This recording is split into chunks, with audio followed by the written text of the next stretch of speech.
ঢাকা। পুরান ঢাকার লালবাগে অবস্থিত বুড়িগঙ্গা তীর ঘেঁষে লালবাগ কেল্লা।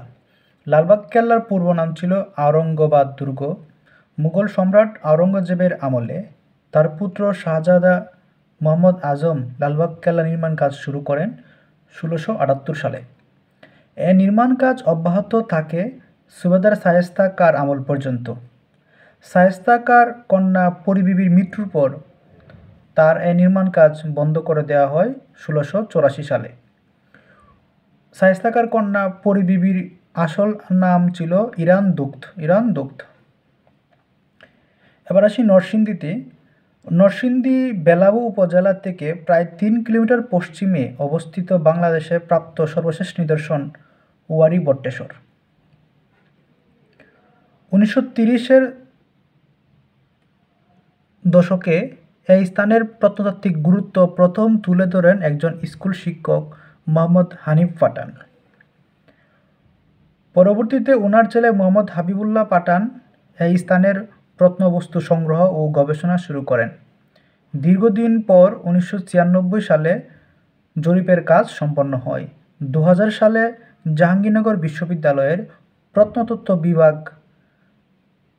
বিভাগের শিক্ষক সুফি মুস্তাফিজুর রহমানের নেতৃত্বে খননের কাজ শুরু হয়।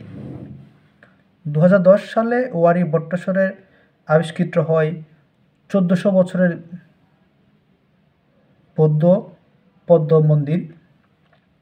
এবার আসি আমরা বাংলাদেশের লোকশিল্প জাদুঘর যা অবস্থিত সোনারগাঁওয়ে। নারায়ণগঞ্জের একটি উপজেলা হচ্ছে সোনারগাঁও। সোনারগাঁওয়ের পূর্ব নাম হচ্ছে সুবর্ণগ্রাম। সোনারগাঁওকে ইসাকার রাজধানী বলা হয়। ইসাকার আমলে সোনারগাঁও রাজধানী ছিল।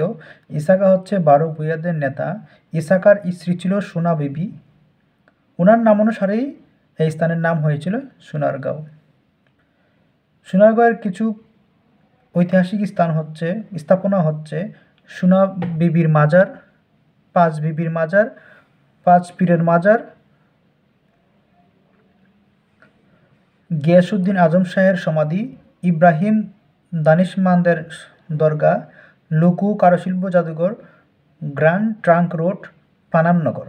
এই পানামনগর হচ্ছে ১৯ শতকে এটা ছিল উচ্চবিত্তদের বাসস্থান। এখানে মুসলিম কাপড় ব্যবসায়ীরা থাকতেন।